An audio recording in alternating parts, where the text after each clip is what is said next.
Sir, ഇക്കഴിഞ്ഞ തദ്ദേശ സ്വയംഭരണ സ്ഥാപനങ്ങളിലേക്കുള്ള തിരഞ്ഞെടുപ്പിൽ താരതമ്യേന പിടിച്ചു നിന്ന LDF സംബന്ധിച്ചിടത്തോളം പിടിച്ചു നിന്നൊരു ജില്ലയാണ് ആലപ്പുഴ. 8 സീറ്റും 16-ലും 21-ലും LDF പോകായിരുന്നു. ഹരിപ്പാട് മാത്രമായിരുന്നു അപവാദം. ഇതാണ് ആലപ്പുഴ മൊത്തത്തിലുള്ള ചരിത്രം. ഇപ്പോൾ പ്രധാനപ്പെട്ട ഒരു കഴിഞ്ഞ കുറിയൊന്നും ഇല്ലാതിരുന്ന ഒരു ഒരു ബിഗ് സ്പോട്ട് അവിടെ രൂപപ്പെട്ടു വന്നിട്ടുണ്ട് അമ്പലപ്പുഴ. നമുക്ക് അമ്പലപ്പുഴയിൽ നിന്നും ആലപ്പുഴയുടെ പൂർണ്ണമായിട്ടുള്ള മണ്ഡലങ്ങളിൽ കൂടി കറങ്ങി വരാം. എന്തൊക്കെയാണ് ഏതൊക്കെ മുന്നണികൾക്ക് എന്തൊക്കെയാണ് അതിൻ്റെ സാധ്യതകൾ അല്ലാത്തത്? ആദ്യം അമ്പലപ്പുഴയിൽ തുടങ്ങാം. സാറേ, അമ്പലപ്പുഴ കേരളത്തിലെ CPM-ൻ്റെ നന്ദിഗ്രാമമാകുകയാണ്. ആലപ്പുഴ ജില്ല മുഴുവൻ CPM-ൻ്റെ നന്ദിഗ്രാമമായി മാറാൻ പോവുകയാണ്. അതിൽ സിംഗൂരായിട്ട് മാറുമെന്ന് പറഞ്ഞാൽ തെറ്റൊന്നുമില്ല. അമ്പലപ്പുഴ മത്സരിക്കുന്നത് G. സുധാകരനാണ്. G. സുധാകരനായിട്ട് ഒരു കമ്പാറ്റബിലിറ്റി ഉള്ളൊരു സ്ഥാനാർത്ഥിയല്ല H. സലാം ഒരു തരത്തിലും. അതുകൊണ്ട് അമ്പലപ്പുഴ ഞാൻ കാൽക്കുലേറ്റ് ചെയ്യുന്നത് G. സുധാകരൻ ഈസി വാക്ക് ഓവറാണ്. എൻ്റെ കാൽക്കുലേഷൻ അനുസരിച്ചിട്ട് 10-20,000 വോട്ടിൻ്റെ ഭൂരിപക്ഷം G. സുധാകരന് കിട്ടിയ സാർ അത്ഭുതപ്പെടണം. 20 കിട്ടും എന്നാണ് എൻ്റെ വിശ്വാസം. കാരണം ഞാൻ അമ്പലപ്പുഴ സംസാരിച്ചവരാരും G. സുധാകരനെതിരായിട്ട് പറയുന്നത് ഞാൻ കേട്ടില്ല. വർഗവഞ്ചകനെന്ന് ഇവർ പറയുന്ന കമ്മ്യൂണിസ്റ്റുകാർ പറയുന്ന അല്ലാതെ ആരും സുധാകരൻ്റെ ഒരു വർഗവഞ്ചകനെ കാണുന്നില്ല. അതുകൊണ്ട് അത് UDF-ൻ്റെ ഏറ്റവും ഉറച്ച സുരക്ഷിതമായ സീറ്റ് അമ്പലപ്പുഴയാണ്. അത് G. സുധാകരനിലൂടെ ആയിരിക്കും നേടിയെടുക്കുന്നത്. സർ, അങ്ങനെയെങ്കിൽ നമുക്ക് നേരെ അമ്പലപ്പുഴയിൽ നിന്നും G. സുധാകരൻ തന്നെ ഞാൻ ഒരിടത്ത് മാത്രമേ പോയി പ്രസംഗിക്കൂ എന്ന് പറയുന്ന ചേർത്തല, അവിടുത്തെ സ്ഥിതി ഉണ്ടാവും.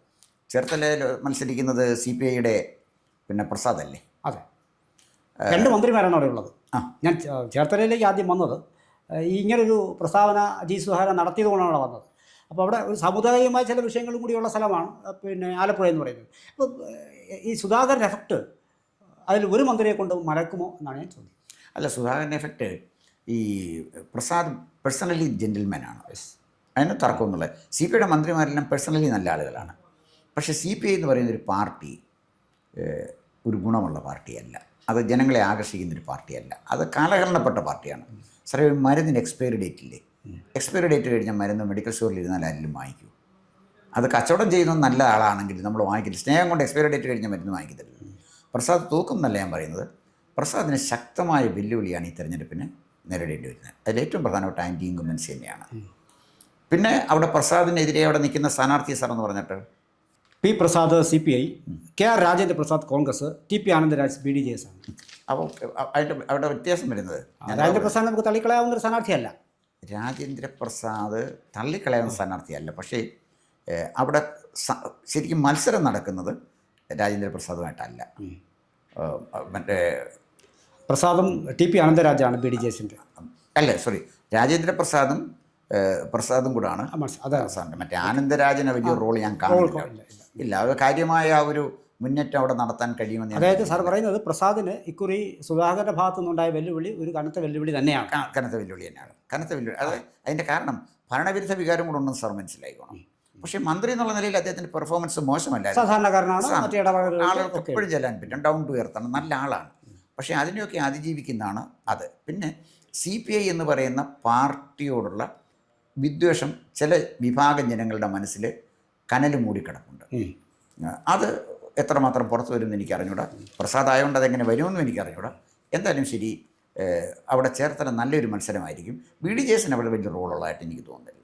അത് ഇൻസിഗ്നിഫിക്കൻ്റ് ആണ്. ഓക്കെ, ഇനി മറ്റൊരു മന്ത്രി മണ്ഡലമുണ്ട് അവിടെ, ചെങ്ങന്നൂർ. അപ്പോൾ ചെങ്ങന്നൂരിൽ Saji Cherian CPM, AB Kurias Congress, MP Gopakumar BJP. ഇതെന്താണ് അവിടുത്തെ ഒരു സമയം? സാറേ, BJPക്ക് നന്നായിട്ട് പെർഫോം ചെയ്യാൻ പറ്റിയ ഒരു മണ്ഡലമായിരുന്നു ചെങ്ങന്നൂർ. പ്രൊവൈഡഡ് അവിടെ സന്ദീപ് വചസ്പതിയെ കൊണ്ടുവരുന്നത്. വചസ്പതി ചെങ്ങന്നൂർക്കാരനാണ്. പെണ്ണുക്കര ആലായിലാണ് വചസ്പതിയുടെ വീട്. നല്ല പ്രഭാഷകനാണ്. നല്ല ഡൈനാമിക്കായിട്ടുള്ളൊരു നേതാവാണ്. അദ്ദേഹത്തിനെ കൊണ്ട് അരിപ്പാട്ട് കൊടുത്ത് പിന്നെ രമേശ് ചെന്നിത്തലയുടെ അടുത്ത് ചാവേറായിട്ട് കൊടുത്ത് എന്തിനാണെന്ന് എനിക്ക് അറിഞ്ഞുകൂടാ. എന്തായാലും ചെങ്ങന്നൂർ ശക്തനായ ഒരു സ്ഥാനാർത്ഥിയെ BJP ഒഴിവാക്കിയതായിട്ടാണ് പ്രഥമ ദൃഷ്ടിയ എനിക്ക് തോന്നുന്നത്. ഗോപകുമാർ ജില്ലാ പഞ്ചായത്തിൽ നിന്ന് തോറ്റ ഒരാളാണ്. ഗോപകുമാർ സജി ചെറിയാനുമായിട്ട് തട്ടിച്ച് നോക്കുമ്പോൾ സജി ചെറിയാൻ ഒരു പ്രതിയോഗിയല്ല, ഒരു തരത്തിലൊരു പ്രതിയോഗിയല്ല. അതുകൊണ്ട് ഗോപകുമാർ ഒരു ശക്തമായ സാന്നിധ്യമേ അല്ല. ഈ ചെങ്ങന്നൂരിൽ പ്രത്യേകത ഉണ്ടായിരുന്നു. ഒരു സമയത്ത് ഈ ചെങ്ങന്നൂരിൽ സഭകളും അതുപോലെ തന്നെ സമുദായ സംഘടനകൾ NSS SNDP ഒക്കെ ആവശ്യപ്പെട്ട ഒരു സ്ഥാനാർത്ഥി ഉണ്ടായിരുന്നു, ഡോക്ടർ ബാലശങ്കർ. RSS-ൻ്റെ സൈദ്ധാന്തികനായ ഒരാളാണ്. അന്ന് അദ്ദേഹത്തിനെ അവിടെ മത്സരിപ്പിച്ചിരുന്നെങ്കിൽ ഒരു MLA BJPക്ക് ചെങ്ങന്നൂർ കിട്ടുമായിരുന്നു. പക്ഷേ ഈ BJPയിലെ ഈ നമ്മളെ ഇതുണ്ടല്ലോ നമ്മുടെ ഞണ്ട് ഈ ബാക്കി എല്ലാം ഞണ്ടും കൂടെ ചേർന്ന് ഇദ്ദേഹത്തിനെ പിടിച്ച് താത്തു.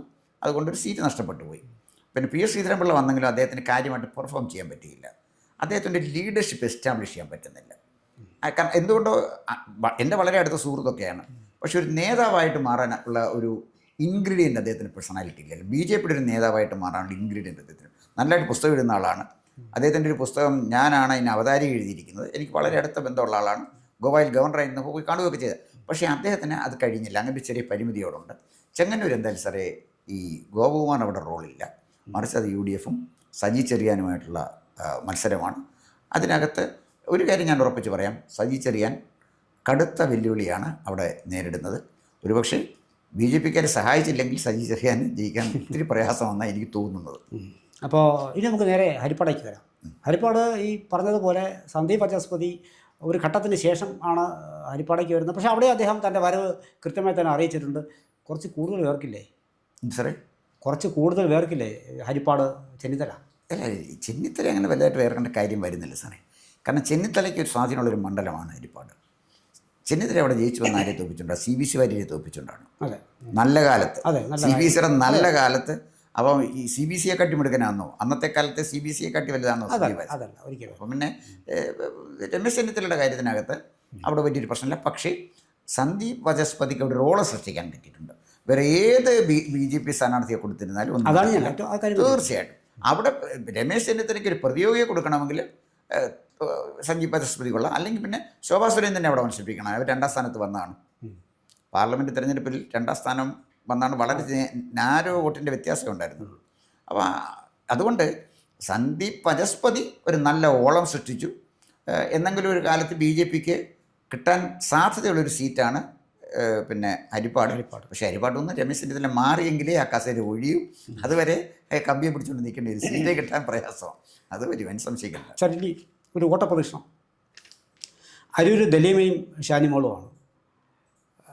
ഞാൻ അവിടെ വായിച്ചിരുന്നു ഈ ഇലക്ഷന് തൊട്ട് മുമ്പ് ഇനി ഒരിക്കൽ കൂടി മത്സരിക്കാനില്ല എന്ന തരത്തിലുള്ള ദലീമയുടെ പിന്നെ പറച്ചിലുകൾ ഞാൻ ഏതോ വാർത്തകളിൽ കണ്ടിരുന്നതാണ്. പക്ഷേ ദലീമനെ സ്ഥാനാർത്ഥിയായിട്ട് വന്നു. ഷാനിമോളാണ്. ഒരുപക്ഷെ ഷാനിമോൾ കുറി കടന്നു കയറാനുള്ള സാധ്യതയില്ലേ?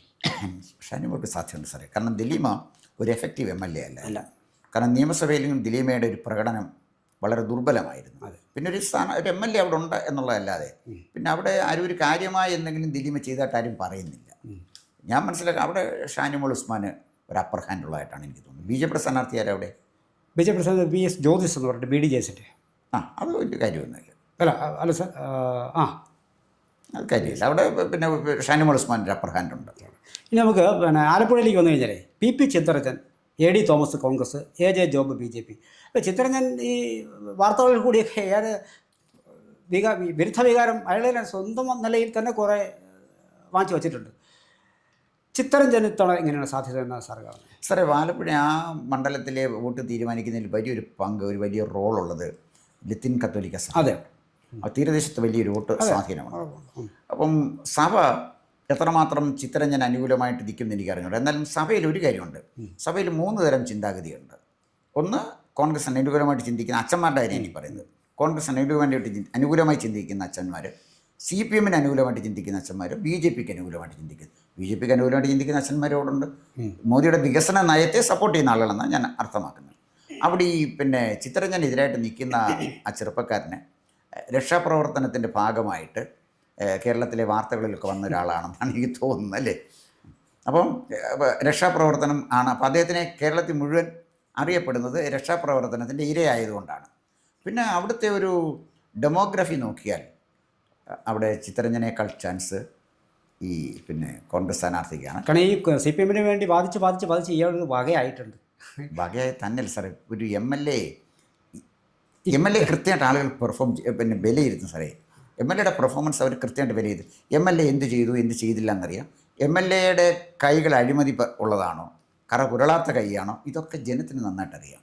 നമ്മളത് പുറമേ ഒന്നും ആരും പറയില്ലെങ്കിലും പല ഘടകങ്ങൾ ചിത്തരഞ്ജന് പ്രതികൂലമായിട്ടുണ്ട്.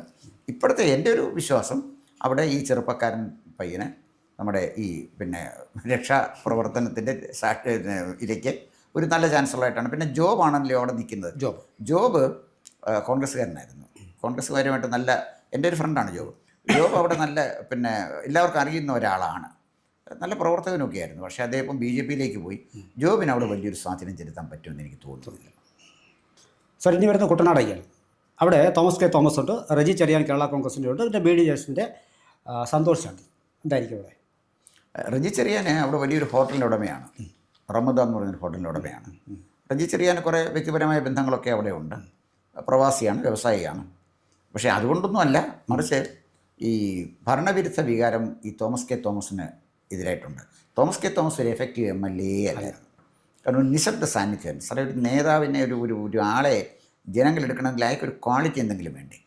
നേരത്തെ ഇരുന്ന MLA തോമസ് ചാണ്ടിയുടെ സഹോദരനാണ് ഇദ്ദേഹം. തോമസ് ചാണ്ടി കുറച്ചുകൂടെ പോപ്പുലറായിരുന്നു.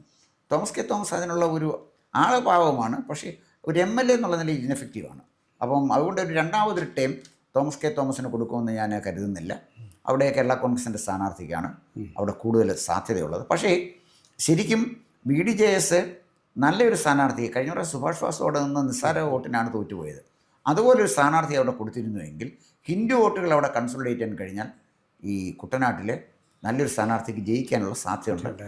ഹിന്ദു വോട്ട് കുറച്ച് ക്രിസ്ത്യനോട് വോട്ടോടെ കിട്ടിയാൽ മതി, അവിടെ ജയിക്കാൻ പറ്റും. പക്ഷേ ഇപ്പോൾ ഈ തെരഞ്ഞെടുപ്പിൽ എനിക്ക് തോന്നുന്നത് തോമസ് കെ തോമസിൻ്റെ ഒരു അടുത്ത രണ്ടാം ഊഴം കിട്ടുമെന്ന് എനിക്ക് തോന്നുന്നില്ല. ഇനി നമുക്ക് കായംകുളത്തേക്ക് വരാം. സാർ, U പ്രതിഭ, M ലിജു, തമ്പി വേട്ടുത്തറ. ചോദിക്കാനുള്ളത് ഇതാണ്, അടുപ്പിച്ച് 2 തവണ കണ്ണുനീർ ഒക്കെ പൊഴിച്ചു പ്രതിഭ. ഈ ലിജുവുമായിട്ടുള്ള മത്സരത്തിൻ്റെ കാഠിന്യം കൊണ്ടാണോ അത്? ലിജുവായിട്ട് മത്സരത്തിൻ്റെ കാഠിന്യം കൊണ്ട് കണ്ണുനീർ ഒഴിക്കാനുള്ള സാധ്യതയുണ്ട്. കാരണം ഈ ആ ക്ലിപ്പിംഗ് ഞാൻ കണ്ട, TV-യിൽ ഞാൻ കണ്ട, അതൊരു സിൻസിയറായ ദുഃഖമായി എനിക്ക് തോന്നിയില്ല. അതൊരു കാപട്യമായിട്ടാണ് തോന്നിയത്. നമ്മുടെ കഴുത്തുളുക്ക് മന്ത്രിയുടെ ഒരു പ്രകടനം ഉണ്ടായിരുന്നു. അപ്പോൾ അത് ഞങ്ങളുടെ ജില്ലയുമായതുകൊണ്ടും ഇപ്പോൾ ഈ കഴുത്തുള്ളിക്കയുടെ പ്രകടനം നമ്മൾ പല പ്രാവശ്യം കണ്ടതുകൊണ്ടും ആ ലെവലിലുള്ളൊരു പ്രകടനം അത്രയ്ക്ക് വേണ്ടായിരുന്നു. ആ കഴുത്തുള്ളിക്ക് അത്രയും വേണ്ടായിരുന്നു, അത്രയ്ക്ക് അങ്ങോട്ട് വേണ്ടായിരുന്നു. ക്രിസ്ത്യന് കുറച്ച് കരഞ്ഞാൽ മതിയായിരുന്നു. അപ്പം അതുകൊണ്ട് അത് ഒന്നും ജനങ്ങളെ ബാധിക്കുന്നൊരു കാര്യമെല്ലാം തന്നെയല്ല. ഒരു സഹതാപവും ആർക്കും തോന്നിയില്ല, ഒരു സഹതാപവും തോന്നിയില്ല. പിന്നെ മറ്റൊരു കാര്യമുള്ളത്, അവിടെ ലിജു എന്ന് പറയുന്ന ചെറുപ്പക്കാരനാണ് നിൽക്കുന്നത്. ലിജു സത്യത്തിന്, ഞാൻ രാഷ്ട്രീയത്തിന് അതീതമായിട്ട് പറയാം സാറേ, ലിജു കേരള നിയമസഭയിൽ ഉണ്ടാകണമെന്ന് ആഗ്രഹിക്കുന്ന ഒരാളാണ്. കോൺഗ്രസ്സുകാരനല്ല, കോൺഗ്രസിൻ്റെ നയങ്ങളോട് എതിർപ്പുള്ള ആളാണ്. പക്ഷേ നിയമസഭയിൽ നല്ല ആളുകൾ വരണം. മാത്യു കുഴൽനാട് നിയമസഭയിലുള്ളത് നല്ലതാണ്, കാരണം കാര്യങ്ങൾ പഠിച്ച് പറയുന്നുള്ളത് കൊണ്ടാണ്.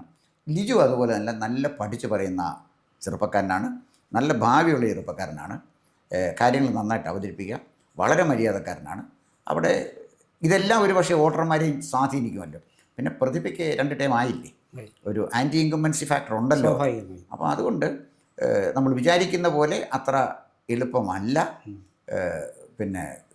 ശോഭയ്ക്ക് പ്രതിഭയ്ക്ക് മൂന്നാമതൊരു ഊഴം കിട്ടാനുള്ള സാധ്യത കുറച്ച് പരിമിതമാണെന്നാണ് എൻ്റെ നിരീക്ഷണത്തിൽ എനിക്ക് മനസ്സിലാക്കാൻ കഴിഞ്ഞത്. നമ്മുടെ സാറിനോട് ഞാനിത് പറയുന്നത് എൻ്റെ പരിമിതമായ സുഹൃത്തുക്കളെ അവിടെ നിന്ന് കിട്ടുന്ന ഫീഡ്ബാക്ക് ഇതൊക്കെ വെച്ചുകൊണ്ടാണ് ഞാനീ പറയുന്നത്. ഈ കണ്ണുനീരിൻ്റെ കാര്യം തന്നെ പറഞ്ഞാൽ അവിടെ ഒരു ചലനം ഉണ്ടാക്കിയില്ല, അത് ഞാൻ സാറിനോട് ഉറപ്പായിട്ട് പറയാം. ഇത് ലിജുവിന് എന്തായാലും കായംകുളത്ത് നല്ലൊരു സാധ്യതയുണ്ട്. ഇനി Mavelikkara, MS Arunkumar CPM, മുത്താര Raj Congress, K Ajimon BJP. സാറേ, മാവേലിക്കര ഞാൻ മനസ്സിലാക്കിയിട്ടുള്ള ഇടതുപക്ഷം ഒരുപാട് മുന്നേ പോയി കഴിഞ്ഞു, ഒരുപാട് മുന്നേ പോയി കഴിഞ്ഞു. അവിടെ UDFന് സാധ്യത വളരെ വിദൂരമാണെന്നാണ് എനിക്ക് തോന്നുന്നത്. അതുകൊണ്ട് മാവേലിക്കര എനിക്ക് കിട്ടിയ ഇൻഫർമേഷൻ അതനുസരിച്ച് മാവേലിക്കര LDF സ്ഥാനാർത്ഥിക്ക് ചാൻസാണ് ഞാൻ കാണുന്നത്. അതായത് ഇപ്പോൾ അങ്ങനെയാണെങ്കിൽ കഴിഞ്ഞ തവണ പിടിച്ചതിലും കൂടുതൽ സീറ്റുകൾ LDFന് നഷ്ടപ്പെടും. അതാണ് ആലപ്പുഴയുടെ പുതുചിത്രം. ശരിയായിരുന്നു സർ. കൂടുതൽ വാർത്തകളും വിശേഷങ്ങളും നേരിട്ട് ലഭിക്കാൻ ജനങ്ങളിൽ നിന്ന് ജനങ്ങളിലേക്ക് ജനഭൂമി ന്യൂസ് സബ്സ്ക്രൈബ് ചെയ്യൂ. ബെൽ ബട്ടൺ അമർത്താനും മറക്കരുത്.